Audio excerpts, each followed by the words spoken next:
Hogwarts Legacy has finally arrived on last-gen consoles, and while I'm sure those of you with a PS4 or Xbox One would have loved to play at launch back in February, you've actually got a pretty nice advantage now because all the best tips and tricks are available to you. So let's go over all the most important things you'll want to know before getting started, including what to consider when creating your character, essential exploration and questing tips, gear and combat mechanics, which skills you want to prioritize, and how to use the Room of Requirement. We won't spoil any of the main story, and by the end, you'll have everything you need to get the most out of Hogwarts Legacy. The very first thing you'll do when starting up the game is create your character. You'll have a lot of excellent customization options here, and even better, everything except the face structure can be changed later on with a quick visit to Madame Snelling's shop in Hogsmeade. So it's only really important that you look through all the face options and pick one you like, as you'll have it for the entire game. And keep in mind the male and female defaults have a different set of face options. Once you arrive at Hogwarts, you'll need to choose your house. Of course, this determines which common room you'll be assigned to, but more importantly, each house gets a different exclusive main quest. I won't spoil any of them, but I will say the Hufflepuff quest is probably the most unique and also the creepiest. Your house will also determine which relic house robes you can unlock by finding all the Daedalian Keys around the castle. These are arguably some of the coolest robes in the game, so definitely take a look at them here and see if that influences your choice at all. It's definitely smart to pick up the Daedalian Key quest early by talking with Nellie Ogspire in the Transfiguration Courtyard. There are 16 of these flying keys hidden around the castle, and starting this quest early will let you snag most of them during your other adventures. Now, a bit after getting sorted, you'll get to pick your wand, which is another permanent choice. Your choices here don't influence gameplay in any way, and the wood type and core aren't even visible, but the style is, so that's the most important one to settle on. Although, if you don't like how the bottom of the wand looks, don't worry about that too much since you can equip wand handles later on that cover it up. One of the first uses for your wand will be using the Revelio charm to reveal the location of chests, locks, and other objects you can interact with. Of course, the game teaches you the basics of Revelio, but something it won't tell you is that you can use it while flying on your broom, and it has an extended range while doing so. This is a really handy trick for exploring the Highlands, as it reveals not only loot, but also icons for different points of interest on the map. You should also know that you can unlock Floo Flame fast travel points by simply zipping past them on your broom, and you can also loot chests without dismounting. You unlock the broom by completing the flying class quest fairly early on, so keep an eye out for that one. Revelio is also used to reveal the all-important field guide pages, and when you cast Revelio near one, you'll hear a chime sound.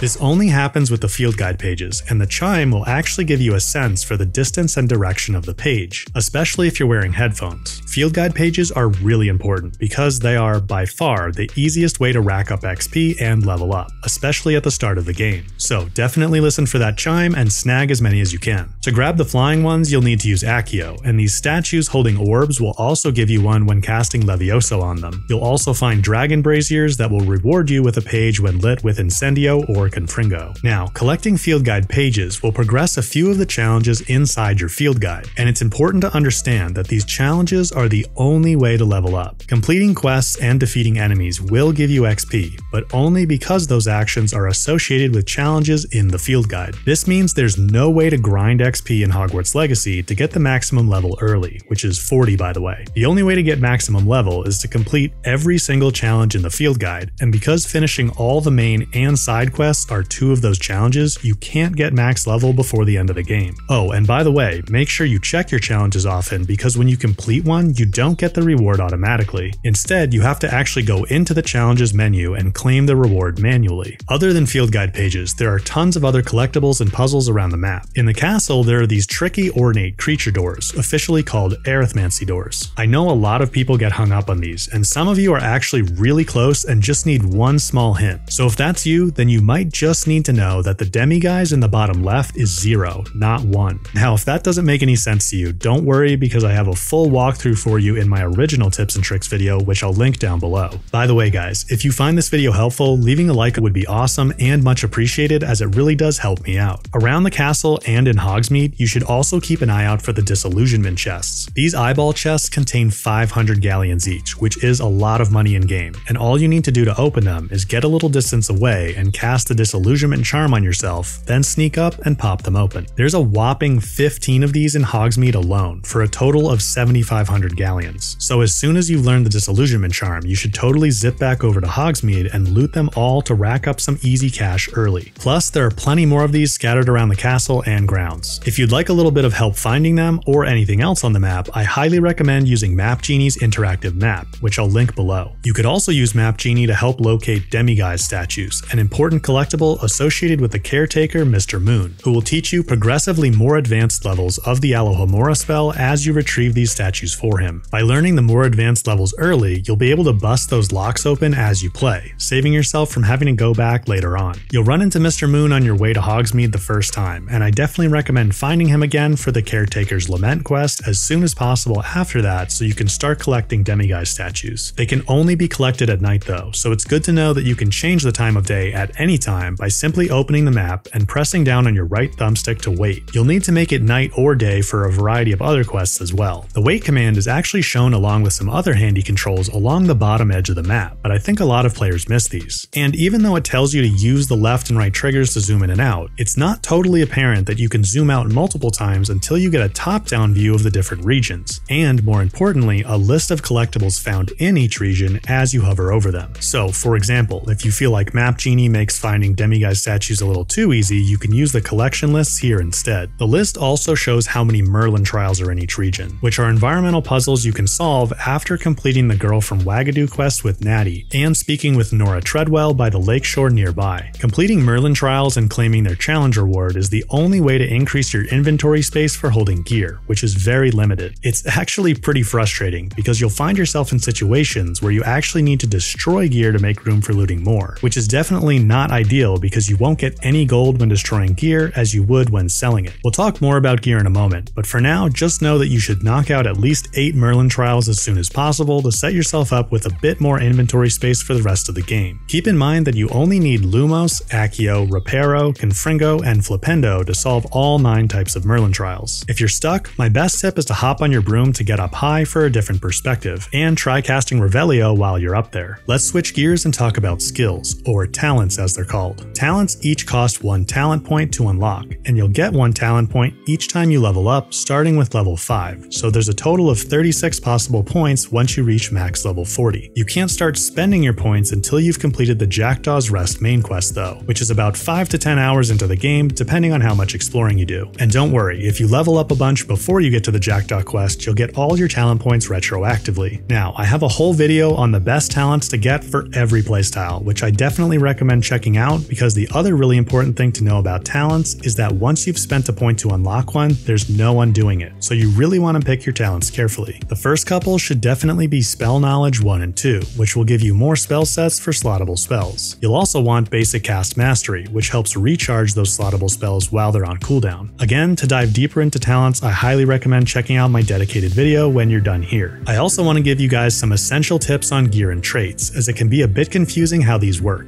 As you accumulate gear items, you'll notice that lower rarity items sometimes have better stats than higher rarity stuff. This happens because a gear item's stats are tied to its level, which is determined by your level when you loot it. So if you happen to loot a gold legendary piece of gear when you're low level, and then loot a piece of green gear later at a much higher level, the green item could actually have better stats. It's a bit weird and it gets a little more complicated than that, but the rule of thumb to follow, at least for the early stages of the game, is to simply equip the items with the best stats and ignore the rarity color. The higher rarity items do have higher potential maximum stats, but you can't get those until your level is higher as well. There's plenty of gear to loot, and you can also buy gear from Gladrags and Hogsmeade, so don't worry about missing out on items with good stats. Now, equipping random items with the best stats is often going to make your character look totally ridiculous, but we can fix that by using the Change Appearance option. Simply hover over a piece of gear and hit the button for Change Appearance, which will let you apply the look of any other item you found without sacrificing your stats. You can even make items invisible if you want to. You can also toggle the hood on your cloak by hovering over that slot and pressing the buttons shown here. The Change Appearance feature means there's no reason to hoard a bunch of extra gear, since you'll gain the cosmetic for every piece of gear you loot or buy immediately when you get it, even if you never put it on. And as we mentioned before, you have very limited gear inventory space, so between quests you should definitely head to a merchant to sell unused gear. The only exception would be unidentified pieces of gear, which you need to run through the Desk of Description in in the Room of Requirement first in order to gain their cosmetics. Now, traits are enhancements you can weave onto your gear once you've unlocked the loom in the Room of Requirement, which will require completing a series of quests with Deke the House Elf. Traits come in 3 tiers, with tier 3 being the best, and most of them, including most of the good ones, come from clearing bandit camps around the Highlands and looting the collection chests, which you'll typically find inside tents. The trait you get each time is randomized, but I showed a trick in my trait farming video that lets you get the best ones early on, so if you're interested in that, I'll link it below. Once you have a trait, it has unlimited uses, so you can weave it onto as many gear items as you'd like, as many times as you'd like, as long as you have the necessary beast resources. I actually have a dedicated video on gear and traits, including how to get the best items, how to maximize your offense and defense stats, and I even put together a free Google spreadsheet that lists all the trait stats. So if you want to dive deeper on gear and traits, I'll link that video below. But right now, I want to make sure you're ready for combat, as it's a lot of fun in this game, but it can also get frustrating if you don't know some essential tips. The first mechanic to master is blocking and parrying attacks with Protego, which you use by hitting triangle on PlayStation, Y on Xbox, or Q on PC. The game will teach you that enemy attacks are telegraphed with orange or red halos around your character's head. The red ones have to be dodged, but if it's orange, you can block or parry it with Protego. Simply tapping your Protego button will block the incoming attack, but if you hold it down, you'll fire off the Stupefy counter curse, staggering the enemy and creating an opening for you to attack. This isn't very strong at first, but becomes much stronger later with the correct talents unlocked. Plus, you can trigger even stronger perfect Protegos by hitting it at just the right moment, so it's important you begin mastering Protego from the start. It's also important to know that Protego can interrupt itself, so if you're already casting it and another attack is incoming, you can immediately hit your Protego button again to block that one as well. Protego won't help you deal much damage though. That's where your Slottable Spells come in, with the 5 red ones being your main damage dealers, especially Incendio, Defendo, and Bombarda, the 3 strongest. These red damage spells, as well as the yellow control, purple force, and green unforgivables all operate with a cooldown mechanic, meaning you can't just spam them. So between Slottable spell casts, you'll want to fill in with the basic cast using right trigger. The basic cast is pretty weak, but the 4th hit in a string will be much stronger, so you want to get in the habit of firing off basic casts in sets of 4, as opposed to just spamming them. Basic casts are also the main way to keep your combo counter going, which rewards you with ancient magic droplets popping off enemies each time you reach an increment of 10 hits without taking damage yourself. Picking up these drops is the best way to fill your blue ancient magic meter. Each time a chunk of this meter fills up, you can use a powerful ancient magic special attack to deal massive damage to an enemy. This bar maxes out with 5 chunks, and you get them by completing simple environmental puzzles at ancient magic hotspots around the map, so it's smart to knock out some of these early. Ancient magic specials shouldn't be confused with the ancient magic throw though, the R1 attack you can use to chuck objects at enemies. Ancient magic throws are actually really strong, and they don't cost anything to use. You just need some barrels and crates around to throw, which the game often provides for you. Even better, ancient magic throws will break through enemies' colored shields, which is really nice since you would normally need to break those with a corresponding colored spell. Although the Unforgivables can break through any color shield, and since I know some of you will want to know how to get them, the Unforgivables are all unlocked by completing the quest line with Sebastian, so keep checking in with him if you want to dabble in the dark arts. Now, real quick, a few more random combat tips I want to make sure you have. If you're struggling with an enemy, definitely check out that enemy's card in the Collections tab for some helpful tips on how to approach them. The dueling feats that pop up on screen also provide some helpful hints. Wiggenweld potions are used to heal, and you can carry a maximum of 25, but you'll need to collect Horklumps to brew them. The Horklump Hollow Cave, located here, is a good spot to farm a bunch in one go. Just make sure you check all the little side caves, as that's where most of them are hidden. The Horklumps in any location will respawn every few in-game days. Outside of combat, you'll automatically heal, so don't waste a potion to heal yourself immediately after a fight. And if you want to practice a bit in a safer environment, the training dummies outside Fieldcroft are a good place to go. If you want to really master combat though, then you'll want to check out my full combat guide where I break down all the detailed mechanics, show you the best spell combos, and also run through some settings you'll definitely want to change for a better experience. Let's also run through some tips for the Room of Requirement. environment, as the room is your home base for brewing potions, caring for beasts, and upgrading your gear. It becomes available a little later in your playthrough in Chapter 2, after the autumn cutscene. So if you want to get to it, focus on the main storyline and then continue the questline with Deke to unlock all the room's functionality. You can prepare a bit beforehand though by making sure to collect Moonstone as you explore, as you'll need this resource for Conjurations, the workbenches, decorations, and other items you can use in the room. When you first access the room, I recommend vanishing all the default decorations to quickly rack up over 100 Moonstone easy. One of the first things you'll want to set up are a few plant benches to grow potion ingredients. Specifically, you'll want to grow Dittany as it's needed for brewing the Wiggenweld healing potions. The best plant benches are the 3 plant or medium ones, as you can grow everything except Venomous Tentacula and Fluxweed in them. Fluxweed is useful for focus potions, so you might want a large 2 plant bench later, but don't worry about that for now. Your next purchase should be the T-shaped 3-pot potions bench, as it gives you the most potion brewing capacity in the smallest footprint. You'll also eventually want to get a material refiner to produce Moonstone for you, and a beast feeding station to automatically feed your adorable friends. Those beasts are more than adorable though. They're actually a vital source of resources used to upgrade your gear and weave traits onto gear. To get resources from them, they need to be both fed and brushed. Feeding becomes automatic once you have the feeding station, but you'll need to brush them manually. Once they have resources ready to collect, you can simply walk up to them, but sometimes when they're crowded together, it's hard to interact with a particular beast, so instead you can hit R1 and then summon them to you by hitting L1. You'll definitely want to rescue a good number of mooncalves and jobberknolls, as their resources are needed for every level of upgrading. You'll also want Kneazles, since you need Kneazle fur to weave tier 3 traits. To find beasts, simply zoom in on the map, look for the paw print icons, and hover over them to see what type of site it is. When capturing them, it helps to use Levioso, Arresto Momentum, or Glacius to slow them down while you hit square. There's so many more tips I'd love for you to know to get the most out of Hogwarts Legacy, but this video would be way too long if we covered them all here. So I hope this has given you a good starting point, and I'll link all my other guides for things like combat, gear, and talents below in case you want to check them out. If you enjoyed this video or learned something new, leaving a like would be much appreciated. And if you are just going to watch